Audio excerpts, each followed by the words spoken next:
أمل بكري حاج أحمدي خرشي هيلاني صاحب باغتسم صاحب الرزم الزوي بزارش مان هي والله برو باغت خان أموي برين تري رشمان هي أو نمع أو ما صرف كرديا هنار مان هي باغتة هنار ليرا أو باغتة هي لقندي باغتة شدي كان هي لا نعوند هيلاني بخوای باغچەی سەرێمان 3 دۆن مەبی و ئەوەش هەتا ئێستا نازانم چەند دۆن مە بەڵام زۆر ئەوی دیار بیەوە بە خەرچی هیران بە ڕز و باخ سەرقاڵە بەڵام ژیانی هەرە سەرەکیان معاشە لەو هیرانەی نییە معاش خۆر نەبی نییە بە تەمای کاسبیە خۆش بی کاسبی ئەگەر باە 4-5 مارانی کاسبی لەدەست بی معاشی هەر هەیە و هەر بەتەمای معاش خۆرە هیران لەناو ئەو جیاوشتەندانە تاوەکو گەلک ڕق نەبیتەوە ئەوە شەوانە هەردەمای سیبەری هاتە سەرێ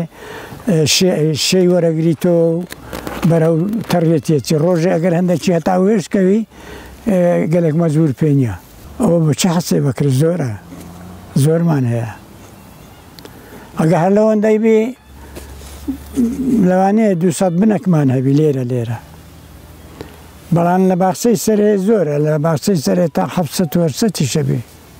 هەمووی ئەوها ئەگە فرۆشە ئەوسار نافرۆشێ ئەگە فرۆشە دەینێرینە شاری دەیفرۆشین ئەگەر نەفرۆشە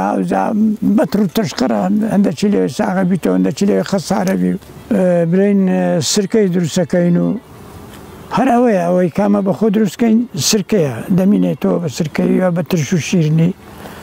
یان هەیە بە شەربەتی هەرەگری هەر بە ئاوی خاو ئەوەش دەبی ئەدی خۆ بە شەقراوە ڕزقی کەمە نیتی کەمکەمەکەی بەخسانە لە لای دیانان و لەوانە دەناویدی شەقراوە نەیمە باغ و باغاتی نەماوە ئاوی نەماوە خۆی بە خۆی شەقراوەی دوکاندارەکانی شەقراوی کە ئەو هەموو شتێک کۆ ئەکەنەوە لە دوکانەکەیان بەخۆ دێن لەوە ئێرە ئەکڕن دەچنە دۆڕەڕەقەی لای شاورێ و ئەوانە ئەسلای زێوە و هەرتەل و ئەوانە هەناری ترش و ئەوەی ئەویان زۆرە بە زۆری ئەچن لەوێ ئەکڕن یان خەرکەکە بەخۆ لۆیانە بە لۆتکاندارەکان ئەو ڕزقی لە شەقراوی کۆ ئەبیتەوە هەمووی گوندەکانە لۆیانە چی ئەمن کابرایەکی نیشتمان پەروەرم میلەت پەروەرم ئەو دووشتم پەرستیا من نیشتیمان و میلەتم پەرستیا خەڵکەکی خۆپەرست و حزبانێ و ئەوانەم نەپەرستیا لێە لەگەر حزبان نەمایمە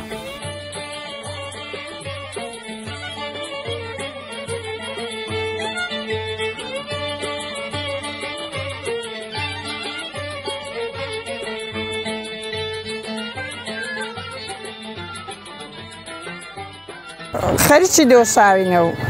ترێ لێکەینەوە ئەسۆینەوە ترێی ڕەسوو ئەجا ئەکوسین و دەیکەینە دۆساوەکە ژەفرۆشین و بەخۆ خۆینەوە ئەگەر کمبی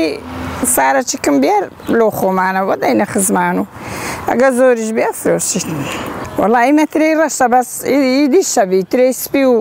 تافی و ئەوانە شەبنی بەزیمە ئێستا ترێی ڕەشە ئێستا سار لەوانێ زۆر بی بگاتە 6-7 کیلۆی ئەسار لەوانێ پتریش بێ بەس وەڵا هەموو سارێ برێ پار هەر نەنبوو پارەکە ترێ نەبوو نەنبوو بەس ئەو سار وەڵا زۆرن 8 دەست حاتی هەر دەوێ ئەگەر هەر مەعەدە لاگری لە بن بی